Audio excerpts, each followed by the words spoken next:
नमस्कार दोस्तों, SN electrical academy के यूट्यूब चैनल पे आप सभी का स्वागत है।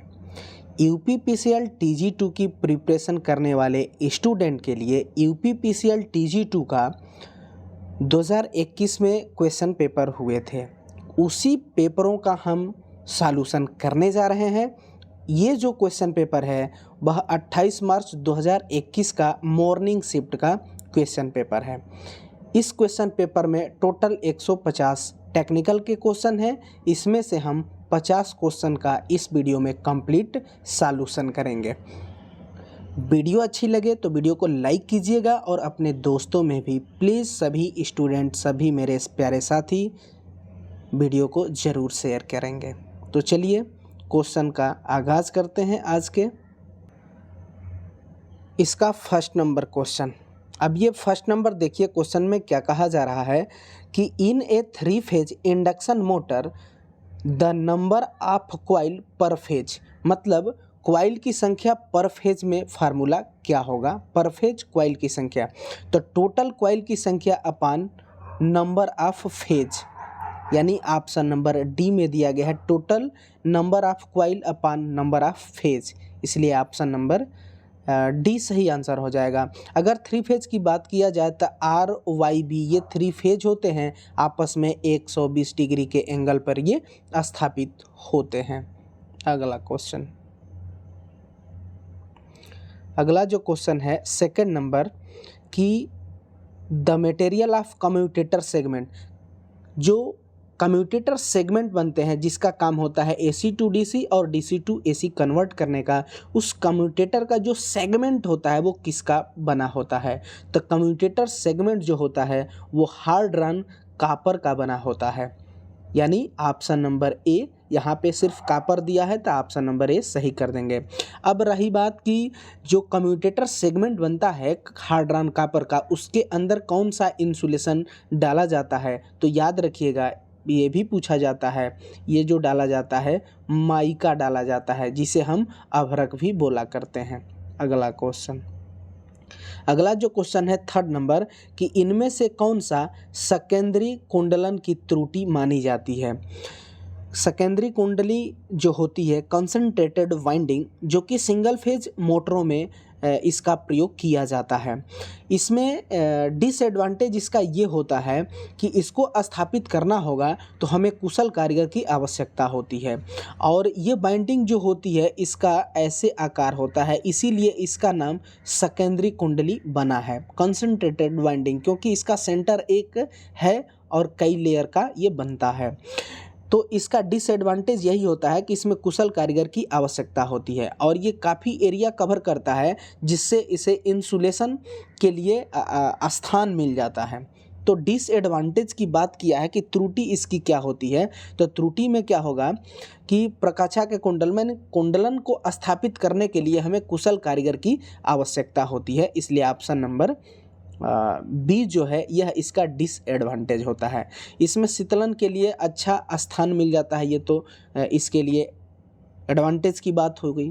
अगला क्वेश्चन, अगला जो क्वेश्चन है 4 नंबर है कि यूपीएस का पूर्ण रूप क्या होता है? यूपीएस का फुल फॉर्म पूछा गया है। यूपीएस का मतलब होता है अनटप्टेड पावर सप्लाई, जो कि ऑप्शन नंबर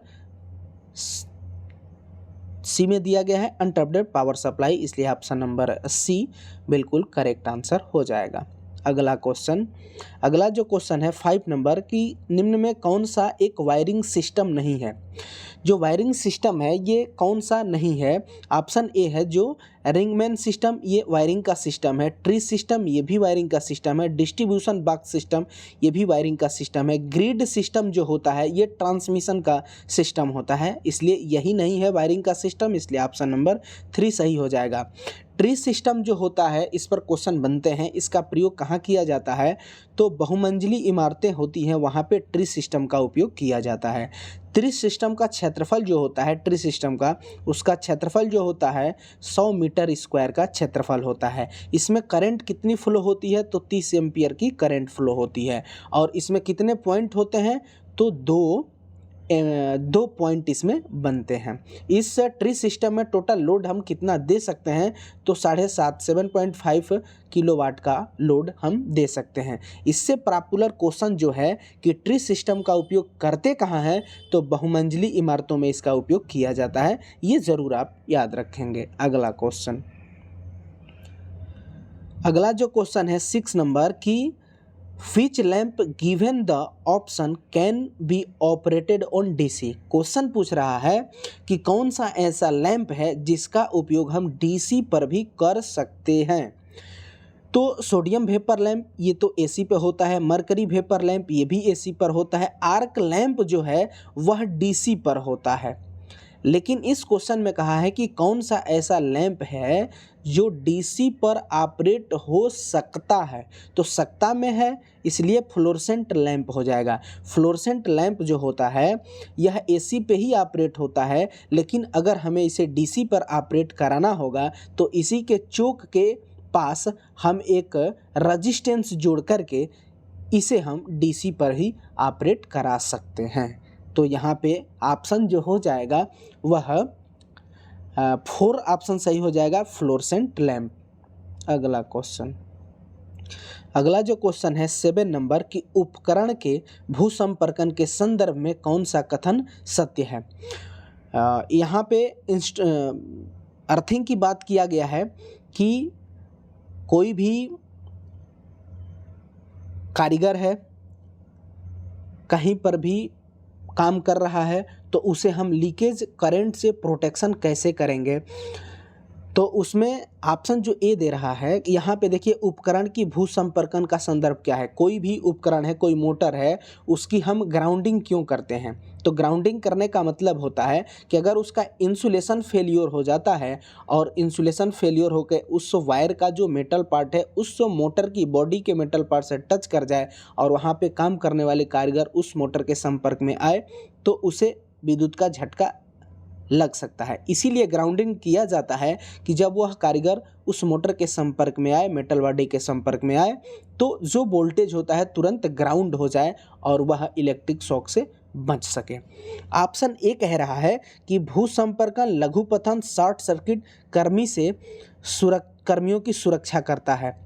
ये भी कह सकते हैं, लेकिन ऑप्शन जो है कि इंसुलेशन की विफलता पर भूसंपर्कन की सुरक्षा, बिल्कुल ये बात सही है कि अगर किसी लगातार मोटर चलती रही तो उसका इंसुलेशन कट के मेटल बॉडी से टच कर गया तो वहाँ पे लीकेज करंट उस मेटल बॉडी मोटर की बॉडी में आएगी, वहाँ से उस कारीगर को विद्युत का झटका लग सकता है। लेकिन ऑप्शन तो यहाँ पे सेकंड नंबर भी सही है, लेकिन यहाँ पे आयोग ने ऑप्शन नंबर 4 को माना है। 4 में देखिए ये क्या कह रहा है कि तार के ऊष्मन वृद्धि से भूसंपर्कन से सुरक्षा देता है, जबकि इसका जब इंग्लिश लैंग्वेज को आप देखेंगे तो हो सकता है उसमें कुछ डिफरेंस हो। फिलहाल यहाँ ऑप्शन ए सेकंड 2 नंबर भी सही है। अगला क्वेश्चन, अगला जो क्वेश्चन है 8 नंबर की स्टार डेल्टा स्टार्टर का ओवरलोड रिले कितना होता है। स्टार डेल्टा स्टार्टर का ओवरलोड रिले जो होता है वह कितना करंट को डिलीवर करता है। तो वह जो करंट को डिलीवर करेगा, जैसे डेल्टा है तो पहले फर्स्ट ऑपरेशन में जब मशीन चलेगी तो स्टार में चलेगी, जब इसका सेकेंड ऑपरेशन होगा तो डेल्टा में चलने लगेगी। तो डेल्टा में कंडीशंस क्या होता है कि लाइन वोल्टेज जो होती है वो √3 इंटू करंट होती है। लाइन करंट जो होती है √3 फेज करंट होती है। तो यहाँ से अगर हम फेज करंट निकालेंगे तो लाइन करंट का 1/√3 हो जाएगा। जब इसमें भाग देंगे तो 57.7 आ जाएगा। तो कहने का मतलब है कि जब वो मोटर डेल्टा में चलने लगेगी तो वह लाइन करंट का 57.7% ओवरलोड को डिलीवर करेगी। यही चीज़ यहाँ पे लिखा है कि फुल लोड करंट का 58%, राउंड फिगर में आप लेंगे 57.7 को तो 58% कह सकते हैं। ऑप्शन सेकंड सही हो जाएगा। और स्टार में क्या कंडीशन होता है कि स्टार में line voltage equal to √3 phase voltage होता है और यहाँ पे लाइन करंट फेज करंट के बराबर होती है। डेल्टा में line current √3 into phase current होती है और यहाँ पे डेल्टा में लाइन वोल्टेज फेज वोल्टेज के बराबर होता है। अगला क्वेश्चन, अगला जो क्वेश्चन है 9 नंबर की इनमें से कौन सा परमाणु संयंत्र रेडियोधर्मी विखंडन के लिए सुरक्षा कवच का निर्माण करता है। क्वेश्चन कहने का है कि यह न्यूक्लियर पावर प्लांट है और इसमें जब इसके ईंधन को जलाया जाता है तो उसमें से जो रेडियो एक्टिव तत्व उत्सर्जित होते हैं तो वह कहाँ पे उसकी जलाया जाता है ताकि इसमें से रेडियो एक्टिव तत्व बाहर निकलें, न निकल सके और सुरक्षा प्रदान कर सके, तो वह रिएक्टर होता है जिसे हम रिएक्टर भट्ठी भी कहते हैं, जो कि ऑप्शन नंबर बी में दिया गया है परमाणु रिएक्टर भट्ठी, इसलिए ऑप्शन नंबर सेकंड हो जाएगा। ये बाहर से सील्डेड होता है, पैक होता है। अगला क्वेश्चन, अगला जो क्वेश्चन है 10 नंबर की फ्लोमिंग के बाएं हस्त नियम में तर्जनी उंगली द्वारा किस मात्रा को निरूपित किया जाता है। फ्लोमिंग का बाएं हस्त का जो नियम होता है वामहस्त नियम, उसमें तर्जनी अंगुली की बात किया गया है। तर्जनी अंगुली का मतलब है कि अंगूठे की बगल वाली अंगुली। तो ये जो अंगुली होती है वह चुंबकीय फ्लक्स को इंडिकेट करती है और जो माध्यमा होती है वह प्रेरित करंट या प्रेरित वोल्टेज को इंडिकेट करती है और अंगूठा जो होता है वह चालक पर लगने वाले बल को निरूपित करता है। अगर अंगूठा पूछेगा तो चालक पर लगने वाले बल को निरूपित करेगा और जो तर्जनी अंगुली है वह चुंबकीय फ्लक्स को डिनोट करेगा। यहाँ तर्जनी की ही बात किया था, इसलिए ऑप्शन नंबर 4 चुंबकीय फ्लक्स सही आंसर हो जाएगा। अगला क्वेश्चन, अगला जो क्वेश्चन है 11 नंबर की वोल्टेज ग्रेडिंग के अनुसार 251 वोल्ट से 650 वोल्ट के बीच वोल्टेज रेंज क्या माना जाता है। तो देखिए 250 अगर वोल्ट है तो ये लो वोल्टेज माना जाएगा, 250 से 650 वोल्ट होता है तो ये मीडियम वोल्टेज माना जाता है और 650 वोल्ट से लेकर के 33 किलो वोल्ट जो वोल्टेज होता है यह हाई वोल्टेज माना जाता है और 33 किलो वोल्ट से ऊपर वाले वोल्टेज को एक्स्ट्रा हाई वोल्टेज माना जाता है। यहाँ पे इस रेंज का पूछा था, मीडियम वोल्टेज होगा, ऑप्शन नंबर 3 बिल्कुल सही आंसर हो जाएगा। अगला क्वेश्चन, अगला जो क्वेश्चन है 12 नंबर कि यदि संधारित्र मोटर में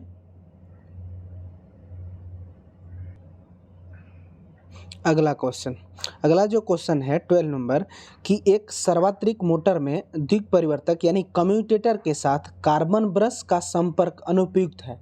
मतलब कहने का मतलब है कि कम्यूटेटर जो है वो मोटर के शाफ्ट पे होता है और वहाँ पे संपर्क करता हुआ कार्बन ब्रश उसको स्पर्श करता हुआ रोटेट करता है। तो इसमें कह रहा है कि अगर कार्बन ब्रश और कम्यूटेटर का संपर्क जो है अनुपयुक्त है, संपर्क अच्छा नहीं है, तो इसमें क्या होगा। तो अगर संपर्क अच्छा नहीं है तो वहाँ पे स्पार्किंग भी हो सकती है, वहाँ पे एक आवाज़ वॉइस जिसे कहते हैं गुंजन, हमिंग, वो भी आ सकता है। तो ये सब अनुपयुक्त कार्बन ब्रश के कारण हो सकते हैं। फिलहाल यहाँ पे जो है 4 नंबर ऑप्शन में दिया है कि मोटर से गुंजन, हमिंग ध्वनि होगी, तो ये बिल्कुल सही कारण हो जाएगा, ऑप्शन 4 बिल्कुल करेक्ट आंसर हो जाएगा। अगला क्वेश्चन, अगला जो क्वेश्चन है 13 नंबर की which type of speed control method can be not considered armature control. निम्न में दिए गए ऑप्शनों में कौन सा आर्मेचर कंट्रोल के अंतर्गत नहीं आता है। Armature terminal voltage control method armature control के अंतर्गत आता है। Armature resistance control method, armature के सीरीज में रेजिस्टेंस जोड़ करके, ये भी आर्मेचर कंट्रोल के अंतर्गत आता है। और शंटेड आर्मेचर कंट्रोल मेथड, ये भी आर्मेचर कंट्रोल के अंतर्गत आता है। आर्मेचर लेमिनेटेड चेंजिंग मेथड, ये आर्मेचर कंट्रोल के अंतर्गत नहीं है, न ये कोई विधि है, लेमिनेटेड कोई विधि नहीं होती है, इसलिए ऑप्शन ए यहाँ पे नंबर 1 सही आंसर हो जाएगा। अगला क्वेश्चन, अगला जो क्वेश्चन है 14 नंबर की which type of following wire is use for a submersible pump motor. Submersible pump motor जो होती है उसमें जो वाइंडिंग मोटर जो होती है, उस मोटर में जो वाइंडिंग की जाती है वह कौन सी वाइंडिंग होती है, तो उस वाइंडिंग को हम कहते हैं पीवीसी कवर्ड इंसुलेटेड वायर होता है। ऑप्शन यहाँ पे डी देखिए, पीवीसी कवर्ड कॉपर वायर दिया गया है, बिल्कुल करेक्ट आंसर है। ये जो मोटर होती है पानी में ही रहती है। अगला क्वेश्चन, अगला जो क्वेश्चन है 15 नंबर की, underground conduct pipe wiring also called.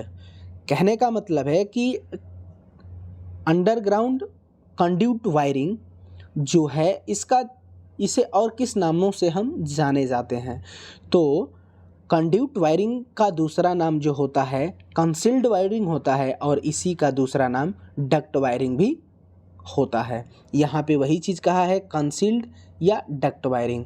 Option जो है ए बिल्कुल करेक्ट आंसर हो जाएगा।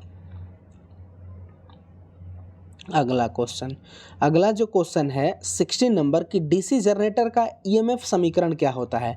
देखिए डीसी जनरेटर हो या डीसी मोटर हो, दोनों में ईएमएफ इक्वेशन सेम होता है, 5ZNP/60A होता है। 5 फ्लक्स है, Z जो है चालक की संख्या है, N जो है उस जनरेटर या मोटर की स्पीड है, और P जो है पोल है, A जो है पैरेलल रास्तों की संख्या होती है। हाँ, यहाँ पे अगर जनरेटर है तो यहाँ पे ईजी हम बोलते हैं जनरेटिंग ईएमएफ, और अगर मोटर रहता तो इसे हम ईवी बोलते हैं, बैक ईएमएफ बोला जाता है। तो दोनों में सेम होता है। फिलहाल यहाँ पे थर्ड नंबर ऑप्शन में 5ZNP/60A दिया है, बिल्कुल थर्ड नंबर ऑप्शन सही है। मोटर और जनरेटर दोनों के केस में ये इक्वेशन सेम बनते हैं। अगला क्वेश्चन, अगला जो क्वेश्चन है 17 नंबर की, an electrical installation the fuse always connected into the, मतलब कहने का मतलब ये है कि इलेक्ट्रिकल इंस्टॉलेशन में फ्यूज जो होता है कहाँ पे इंस्टॉल किया जाता है। तो देखिए एक तो होता है फेज वायर, एक होता है न्यूट्रल वायर। तो फेज के जो सीरीज में लगाया जाता है वो फ्यूज होता है, फेज के सीरीज में फ्यूज लगता है, और न्यूट्रल के सीरीज में जो लगता है वह लिंक लगता है। इसको आप ज़रूर याद रखेंगे। तो यहाँ पे फेज के सीरीज हो जाएगा, ऑप्शन नंबर 1 सही हो जाएगा। अगर लिंक का पूछा रहता तो लिंक न्यूट्रल में लगता है। अगला क्वेश्चन,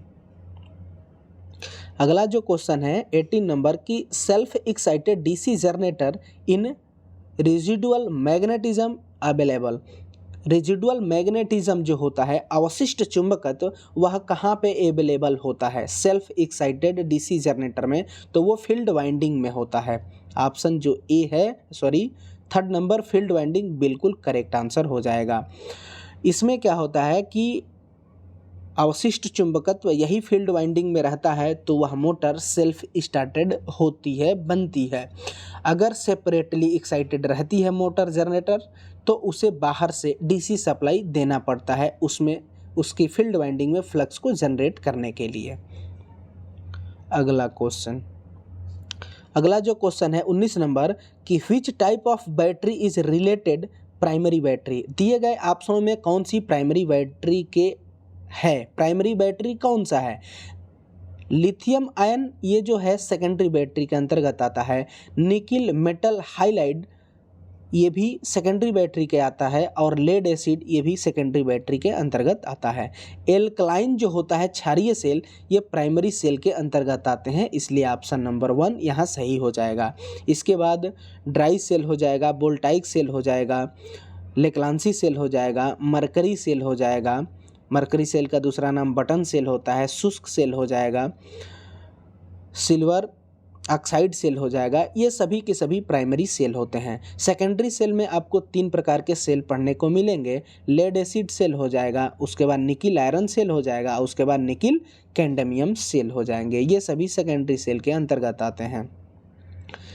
सेकेंडरी और प्राइमरी सेल में अंतर यही होता है कि प्राइमरी सेल को हम रिचार्ज पुनः नहीं कर सकते, और सेकेंडरी सेल रिचार्जेबल होता है।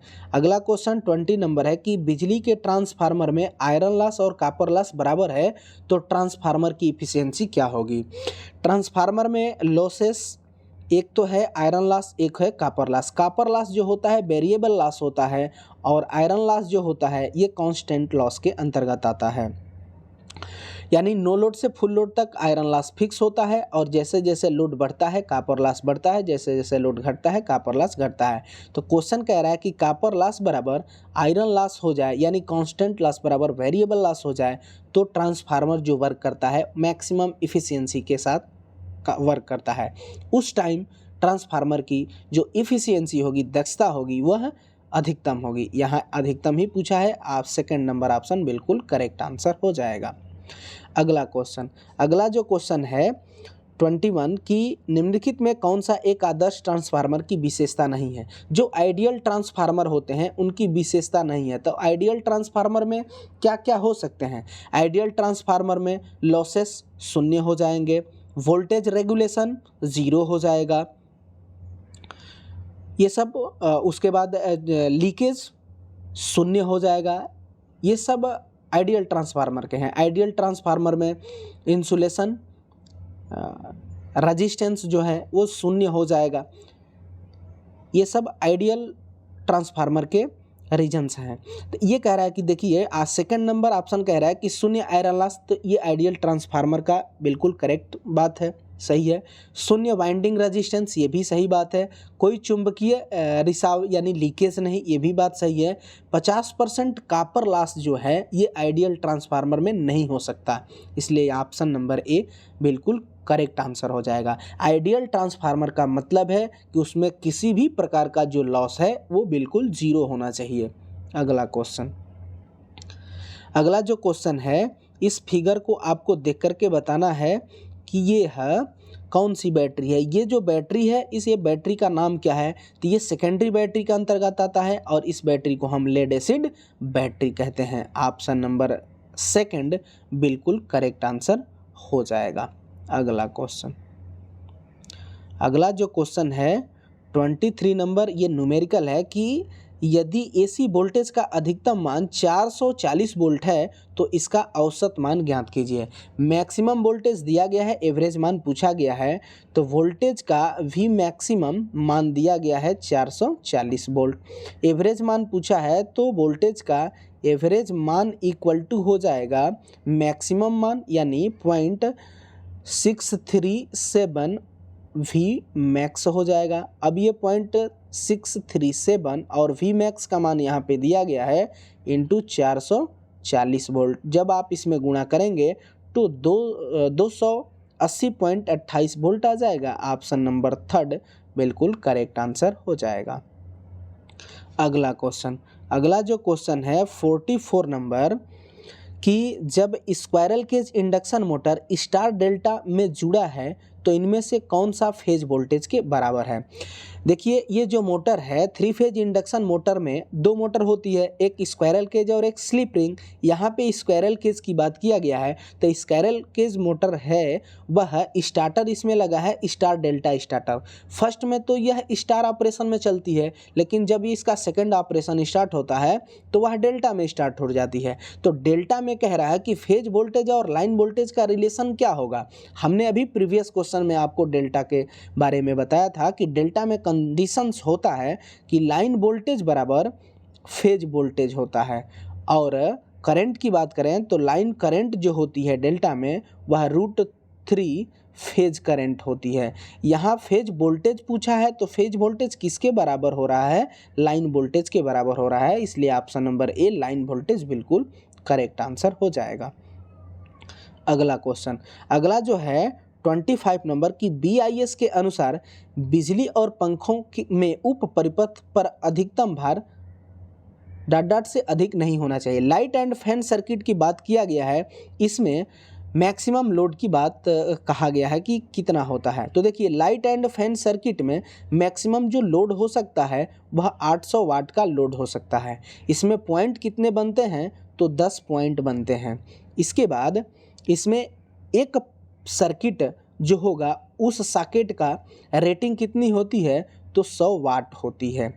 इसके बाद इसमें अगर कॉपर वायर की बात करें तो कॉपर जो होगा 1 mm² का होगा और एल्युमिनियम जो होगा वह 1.5 mm² का होगा। यहाँ पे टोटल लोड पूछा गया था लाइट एंड फैन सर्किट में 800 वाट, बिल्कुल करेक्ट आंसर हो जाएगा। इसी क्वेश्चन में अगर पावर सर्किट का क्वेश्चन रहता तो पावर सर्किट में क्या कंडीशंस बनेगी उसको देख लीजिए। पावर सर्किट रह गएगा तो उसमें टोटल लोड कितना दे सकते हैं, 3000 वाट का लोड दे सकते हैं।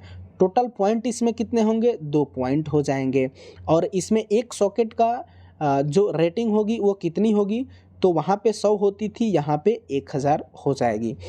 इसमें कॉपर वायर का साइज़ क्या होगा, तो कॉपर की साइज़ जो होगी वह 1.5 mm² हो जाएगी और एल्युमिनियम की जो साइज़ होगी वह 2.5 mm² की हो जाएगी। अगला क्वेश्चन, अगला जो क्वेश्चन है 26 की निलंबन का मतलब है सस्पेंशन टाइप इंसुलेटर। प्रत्येक यूनिट के लिए उसकी जो एक डिस्क होती है वह रेंज क्या होता है, उसकी वोल्टेज रेंज क्या होती है। डिस्क टाइप इंसुलेटर जो होते हैं ऐसे होते हैं। इसी इंसुलेटर को हम डिस्क इंसुलेटर कहते हैं या सस्पेंशन इंसुलेटर कहते हैं या स्ट्रिंग इंसुलेटर भी बोलते हैं।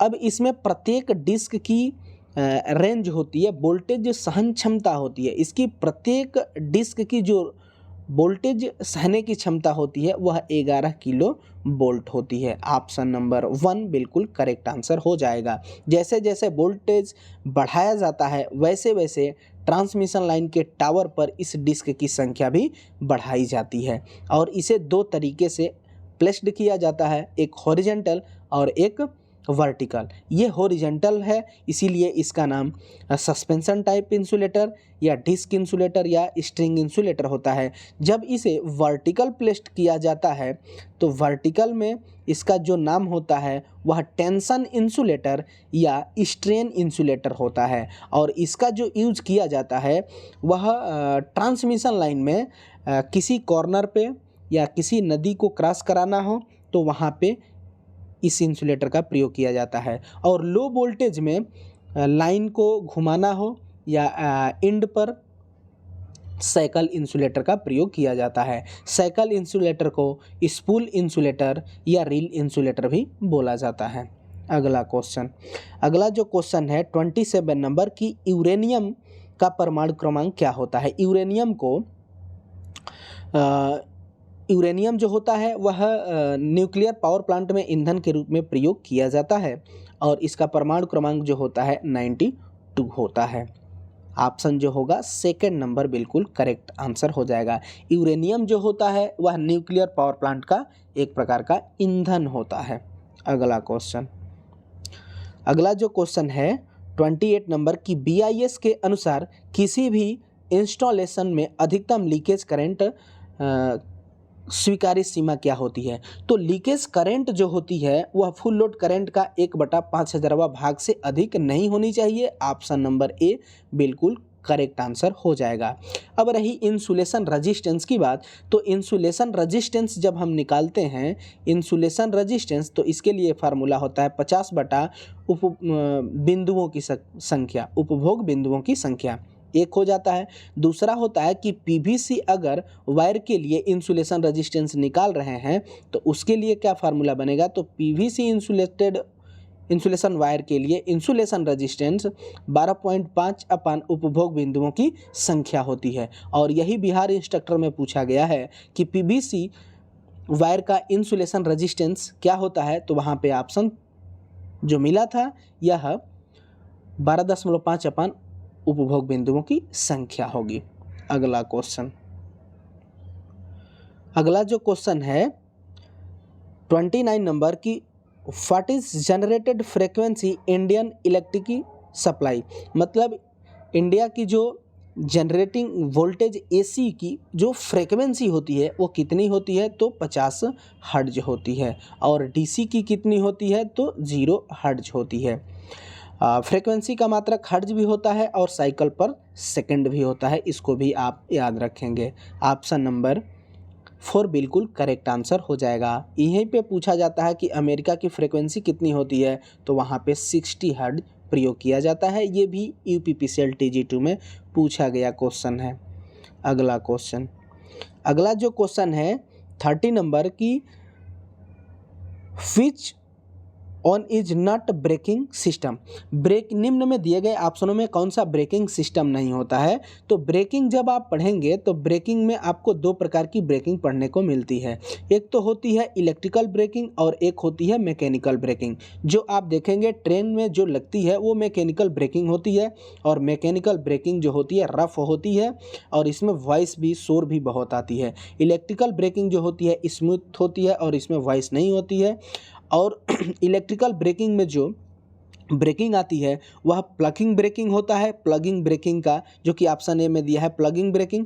प्लगिंग ब्रेकिंग का दूसरा नाम जो होता है रिवर्स करंट ब्रेकिंग या काउंटर करंट ब्रेकिंग भी होता है। तो ये इलेक्ट्रिकल ब्रेकिंग के ही अंतर्गत आता है। रीजनरेटिव ब्रेकिंग, रीजनरेटिव ब्रेकिंग भी इलेक्ट्रिकल ब्रेकिंग के अंतर्गत आता है। डायनेमिक ब्रेकिंग, और डायनेमिक ब्रेकिंग का दूसरा नाम रियोस्टेट ब्रेकिंग भी होता है, ये भी इलेक्ट्रिकल ब्रेकिंग के ही अंतर्गत आता है। फ्रीक्वेंसी ब्रेकिंग किसी प्रकार की ब्रेकिंग नहीं होती है। ऑप्शन सेकंड बिल्कुल करेक्ट आंसर हो जाएगा।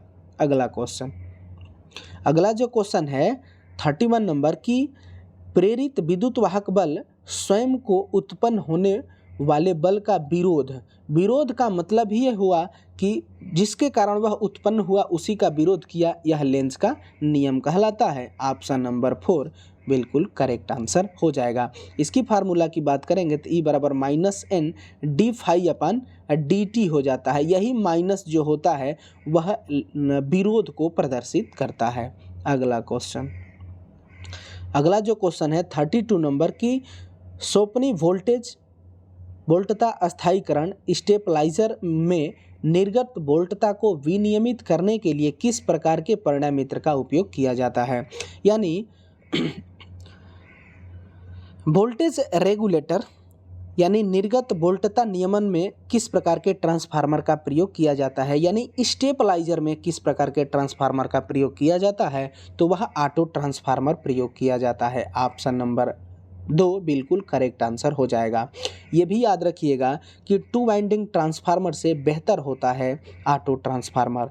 2 वाइंडिंग ट्रांसफार्मर में जो प्रोसेस होता है वह इंडक्शन प्रोसेस होता है, लेकिन ऑटो ट्रांसफार्मर में इंडक्शन और कंडक्शन दोनों प्रोसेस होते हैं। ट्रांसफार्मर जो होता है वह म्यूचुअल इंडक्शन के सिद्धांत पर वर्क करता है। अगला क्वेश्चन, अगला जो क्वेश्चन है 33 नंबर की which of the following does not effect the earth resistivity can not in transmission system. दिए गए ऑप्शनों में से कौन सा ऐसा है जो अर्थ रजिस्टेंस को प्रभावित नहीं करता है। ऑप्शन यह कह रहा है, क्वेश्चन ये कह रहा है मॉइस्चर, नमी होगी तो वह अर्थ रजिस्टेंस को प्रभावित करेगा। डिसॉल्विंग सॉल्ट, कहने का मतलब है कि अगर नमी में साल्ट नमक की मात्रा होगी तो वह भी अर्थ रजिस्टेंस को प्रभावित करेगा। सॉलिड रजिस्टिविटी, अगर उसकी रजिस्टिविटी होगी तो वह भी प्रभावित करेगा। लाइटनिंग अरेस्टर जो होता है वह अर्थिंग रजिस्टेंस को प्रभावित नहीं करेगा, यही पूछा है। ऑप्शन नंबर ए बिल्कुल करेक्ट आंसर हो जाएगा। अगला क्वेश्चन 34 नंबर कि which type of cable was first designing of H type. H type cable जो होता है उसकी डिजाइनिंग पूछा गया है, तो यह एच टाइप केबल है। अब यह केबल जो होता है अंडरग्राउंड केबल में वह 3 प्रकार के होते हैं। एक तो होता है बेल्टेड केबल, एक तो होता है शिल्डेड केबल, और एक जो होता है प्रेशर केबल। अब इसकी रेंज होती है, बेल्टेड केबल जो होता है वह जनरली 11 किलो वोल्ट तक इसका यूज किया जाता है, लेकिन विकट अगर परिस्थिति है तो वहाँ पे इसको 22 किलो वोल्ट तक में भी आप यूज कर सकते हैं। शिल्डेड केबल जो होता है इसका प्रयोग हम 22 किलो वोल्ट से लेकर के 66 किलो वोल्ट तक में प्रयोग करते हैं, और प्रेशर केबल जो होता है वह 66 किलो वोल्ट से लेकर के 220 किलो वोल्ट तक में प्रयोग किया जाता है। बिहार इंस्ट्रक्टर में बेल्टेड केबल का क्वेश्चन पूछा गया था। अगला क्वेश्चन, अगला क्वेश्चन, अगला जो क्वेश्चन है 35 नंबर कि कौन सा नियम यह कहता है कि बताता है कि जब ताप नियत हो तो डीसी बंद परिपथ में धारा और वोल्टेज समानुपाती होते हैं, यानी भी समानुपाती आई, और यही समानुपाती का जब चिन्ह हटाते हैं तो एक कांस्टेंट लेते हैं जिसे हम आर के रूप में लेते हैं और भी बराबर आई आर हो जाता है, और यहाँ से आगे बढ़ाते हैं तो R equal to V by I, यही कांस्टेंट हो जाता है। तो इसे कौन सा नियम कहते हैं? ओम का नियम कहते हैं। ऑप्शन नंबर 4 बिल्कुल करेक्ट आंसर हो जाएगा। अगला क्वेश्चन, अगला जो क्वेश्चन है 36 नंबर में प्रदत्त परिपथ संयोजन आरेख दिखाया गया है। इस आरेख को पहचान करके बताना है कि यह क्या मापन किया जा रहा है। इसमें बात करेंगे तो यह यहाँ पे लाइन की बात करें तो लाइन 3 है, 1, 2 और 3 की बात करेंगे। अब इसमें एक सीसी दिखाई दे रही है जिसे हम करंट कॉइल कहते हैं, इसका दूसरा नाम फिक्स्ड कॉइल होता है, और एक जो है वह पीसी है, यानी इसे हम प्रेशर कॉइल कहेंगे, और इसका दूसरा नाम वोल्टेज कॉइल होता है। अब इसमें मेजरिंग की बात करें तो मेजरिंग में है क्या, तो देखिए अगर करंट कॉइल जो होती है जिसे हम सीसी कहते हैं, किसी एक फेज में लगा दी जाए और बाकी के 2 फेज जो बचे हैं उन पर पीसी को लगा दिया जाए तो ऐसा जो मापन किया जाता है वह रिएक्टिव पावर में मेजर किया जाता है। तो यहाँ तो क्लियर हो गया कि रिएक्टिव पावर है। तो देखिए एक्टिव पावर गलत हो गया, आभासी ये भी गलत हो गया, और ये एक्टिव ये भी गलत हो गया, रिएक्टिव पावर मेजर हो गया। और यहाँ पे वाट मीटर की बात करें तो 1 वाट मीटर आप जब प्रयोग करेंगे तो उसमें एक सीसी होगा और उसमें एक पीसी होगा, तब यह वाट मीटर कौन सा है? 1 वाट मीटर है, यानी ऑप्शन जो है 2 सही हो जाएगा। 1 वाट मीटर द्वारा रिएक्टिव पावर को मेज़र करना, ऑप्शन नंबर 2 बिल्कुल करेक्ट आंसर हो जाएगा। पकड़ने का इसका तरीका यही होता है कि आप देखिए कि सीसी किसी एक फेज में है कि नहीं। तो देखिए सीसी एक फेज में है मिडिल वाले में, बाकी के जो तो फेज बचे वहाँ पे पीसी का कनेक्शन होगा, तो ये पीसी का यहाँ से ये कनेक्शन हो जाएगा और पीसी का ये कनेक्शन हो जाएगा, यानी रिएक्टिव पावर हो गया। अगला क्वेश्चन, अगला जो क्वेश्चन है 37 नंबर की which parameter of magnetism in measured in unit of Tesla, यानी मैग्नेटिज्म में टेस्ला किसका मात्रक होता है? तो टेस्ला जो होता है B बराबर 5/A होता है। अब यहाँ से B जो है मैक्सिमम फ्लक्स डेंसिटी होता है, फ्लक्स डेंसिटी है, और ये 5 फ्लक्स है और ये क्षेत्रफल है। तो यहाँ से इसका मात्रक निकालेंगे तो फ्लक्स का मात्रक वेबर हो जाएगा बाई मीटर स्क्वायर हो जाएगा। अब इसी का एसआई जो मात्रक होता है फ्लक्स घनत्व का वह टेस्ला होता है, और सीजीएस मात्रक जो होता है वह गॉस होता है। अब यहाँ से एक रिलेशन होता है, एक गॉस बराबर 10⁻⁻⁴ टेस्ला होता है, इसको भी आप याद रखेंगे। फिलहाल यह टेस्ला किसका मात्रक है? फ्लक्स घनत्व का मात्रक है। ऑप्शन नंबर 4 बिल्कुल करेक्ट आंसर हो जाएगा।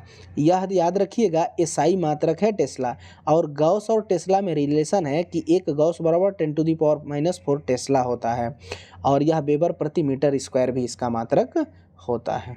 अगला क्वेश्चन, अगला जो क्वेश्चन है 38 नंबर की निम्नलिखित में कौन सा भाग स्टीम पावर प्लांट का नहीं है, यानी स्टीम पावर प्लांट का निम्न में दिए गए कौन सा भाग नहीं है? इकोनोमाइजर जो होता है यह स्टीम पावर प्लांट का भाग होता है। इकोनोमाइजर प्रयोग करने से फ्यूल की बचत हो जाती है और बॉयलर की इफ़िशियंसी भी बढ़ जाती है।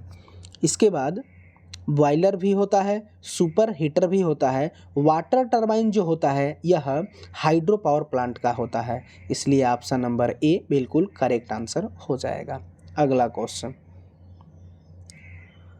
अगला जो क्वेश्चन है इस फिगर को देख करके बताना है कि ये है किसका। 39 नंबर की प्रतीक आरेख में प्रदत्त डायोड की पहचान करना है। ये जो डायोड है कांस्टेंट करंट डायोड का है, ऑप्शन नंबर ए बिल्कुल करेक्ट आंसर हो जाएगा।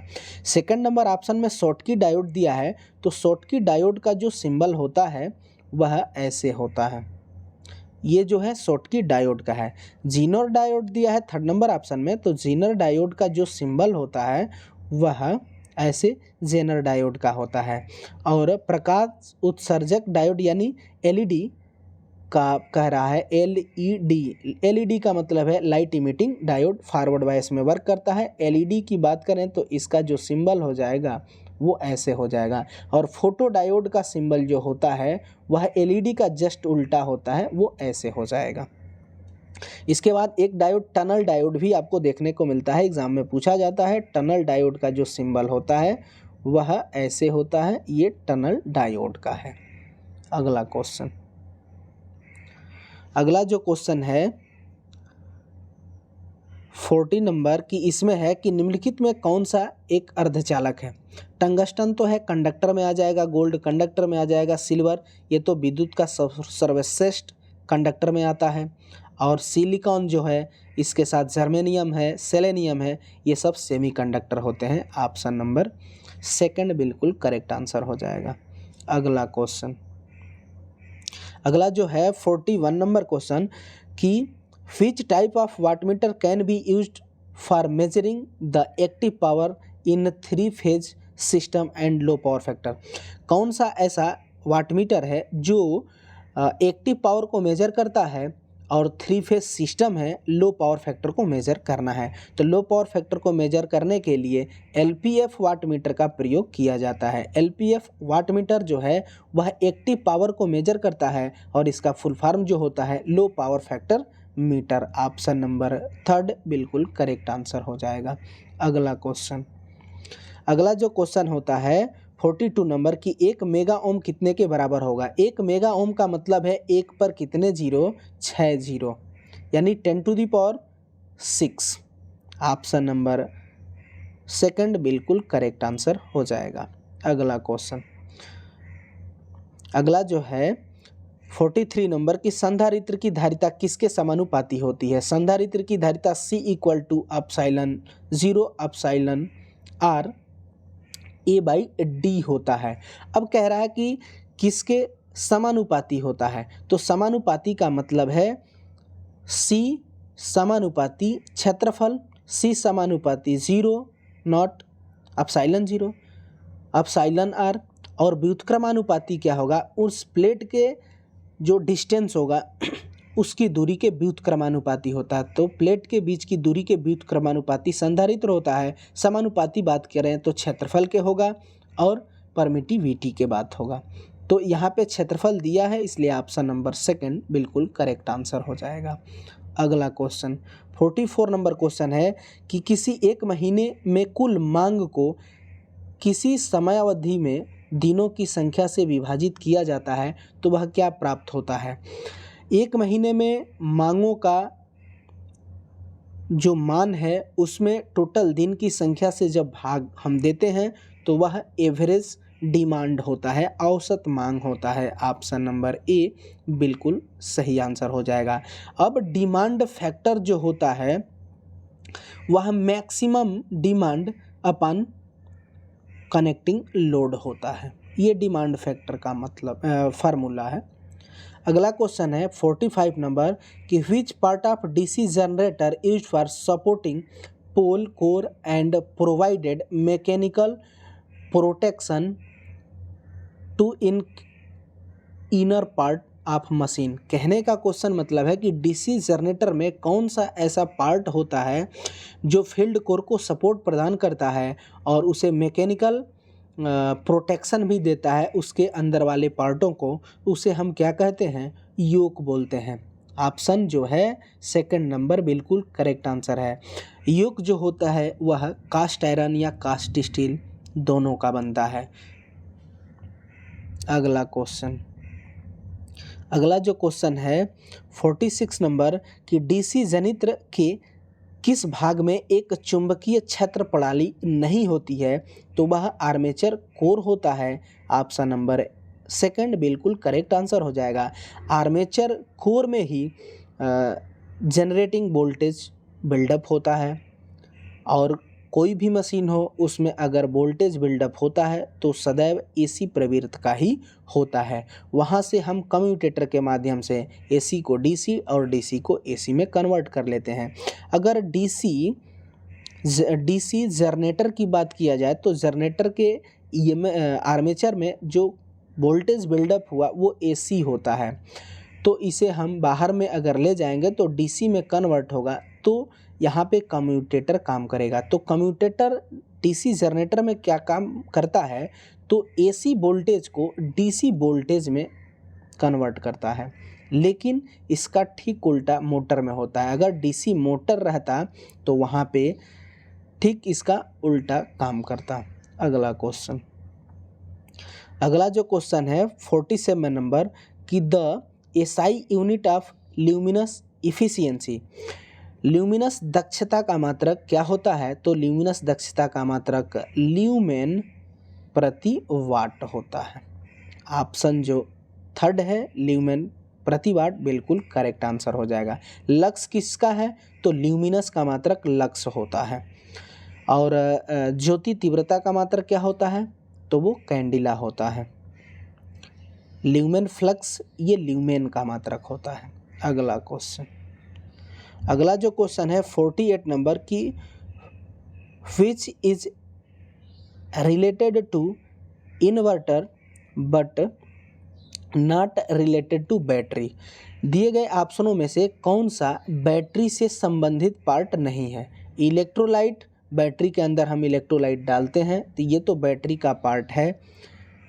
कैथोड जिसे हम निगेटिव टर्मिनल कहते हैं ये भी बैटरी का पार्ट है। एनोड जिसे हम पॉजिटिव टर्मिनल कहते हैं यह भी बैटरी का पार्ट होता है। लेकिन चार्जिंग ट्रांसफार्मर जो होता है ये बैटरी का पार्ट नहीं होता है, नहीं पूछा है, इसलिए सेकंड नंबर ऑप्शन बिल्कुल करेक्ट आंसर हो जाएगा। अगला क्वेश्चन 49 नंबर कि 3 फेज स्टार अथवा डेल्टा में शक्ति को किस रूप में प्रदर्शित किया जाता है। देखिए इसमें स्टार हो चाहे डेल्टा हो, पावर जो होता है एक तो फेज में होता है और एक जो होता है लाइन में होता है। अगर पावर की बात करें फेज में तो 3 VPH IPH cos फाई हो जाता है। लेकिन अगर लाइन के टर्म में कहा जाए तो P = √3 VL IL cos phi हो जाता है। ये रहा फेज में, ये रहा लाइन में। अब ऑप्शन देखिए लाइन के टर्म में ही दिया गया है तो option number third √3 VL IL cos phi बिल्कुल करेक्ट आंसर हो जाएगा। और स्टार और डेल्टा में लाइन वोल्टेज, लाइन करंट का रिलेशन स्टार और डेल्टा दोनों का पीछे में क्वेश्चन में हमने डिस्कशन किया हुआ है, तो वहाँ से आप उसको याद कर लेंगे। अगला क्वेश्चन, अगला जो क्वेश्चन है 50 नंबर की सीढ़ियों की वायरिंग में इंटरमीडिएट स्विच का उपयोग किया जाता है जहाँ की एक लैंप को कितने स्थानों से कंट्रोल किया जाता है। सीढ़ियों की वायरिंग में अगर ऐसे सिंपल कहे कि सीढ़ियों की वायरिंग को कंट्रोल करने के लिए एक उपकरण को 2 स्थानों से कंट्रोलिंग किया जाता है। वो कैसे होता है तो वो देखिए, अगर यहाँ पे एक बल्ब हो जाएगा, सेकंड नंबर यहाँ पे एक बल्ब हो जाएगा, तो यहाँ पे एक ही बल्ब अगर फीड करते हैं तो यहाँ पे हम यहाँ पे 2 वे स्विच लगा दिए। तो देखिए एक बल्ब को 2 स्थानों से कंट्रोलिंग करना होगा तो इसमें 2 2 वे स्विच लगेंगे। तो ये सीढ़ियों की वायरिंग के लिए होता है। लेकिन ये कह रहा है कि इसमें अगर इंटरमीडिएट स्विच यूज़ किया जाए तो क्या होगा, तो इसी के 2 2 वे स्विच, यहाँ पे एक 2 वे स्विच, यहाँ पे एक 2 वे स्विच, और इसके बीच में जब इंटरमीडिएट स्विच लगाया जाता है तो इसका मतलब है कि यह एक जो लैंप है इसको 3 या 3 से अधिक स्थानों से कंट्रोलिंग करनी है। यानी ऑप्शन नंबर सेकंड 3 या 3 से अधिक स्थानों से कंट्रोलिंग बिल्कुल करेक्ट आंसर हो जाएगा। 2 स्थानों से कंट्रोलिंग करना है तो उसमें 2 वे स्विच लगाएंगे। अगर 2 स्थानों से कंट्रोलिंग अधिक स्थानों से करनी है तो इसमें इंटरमीडिएट स्विच डालना पड़ेगा। अब रही बात कि अगर स्थान की संख्या बढ़ाते जाएंगे, जैसे मान लीजिए कि 4 स्थान, 5 स्थान, 10 स्थान से एक बल्ब को कंट्रोलिंग करनी है तो यहाँ पे 2 वे स्विच ये दोनों फिक्स रहेंगे, केवल 2 ही रहेंगे। इसमें इंटरमीडिएट स्विच की संख्या बढ़ने लगती है। तो प्यारे साथियों 28 मार्च के यूपीपीसीएल टीजीटी के मॉर्निंग शिफ्ट के हमने 50 क्वेश्चन का सॉल्यूशन किया हुआ है इस वीडियो में। वीडियो को कंप्लीट वॉच कीजिएगा और कोई भी दिक्कत परेशानी होगी तो आप कमेंट बॉक्स में ज़रूर कमेंट कीजिएगा, उसका रिस्पॉन्स नेक्स्ट वीडियो में आपको ज़रूर देखने को मिलेगा। और साथ ही साथ वीडियो अच्छी लगे तो वीडियो को लाइक कीजिएगा और अपने दोस्तों में प्लीज़ वीडियो को शेयर ज़रूर कीजिएगा। जो भी स्टूडेंट चैनल पे पहली बार होंगे प्लीज़ चैनल को सब्सक्राइब ज़रूर कर लेंगे, साथ ही साथ बेल आइकन को भी प्रेस कर लेंगे। तो चलिए इस वीडियो में बस इतना ही, तब तक के लिए bye bye, take care, thanks for watching this.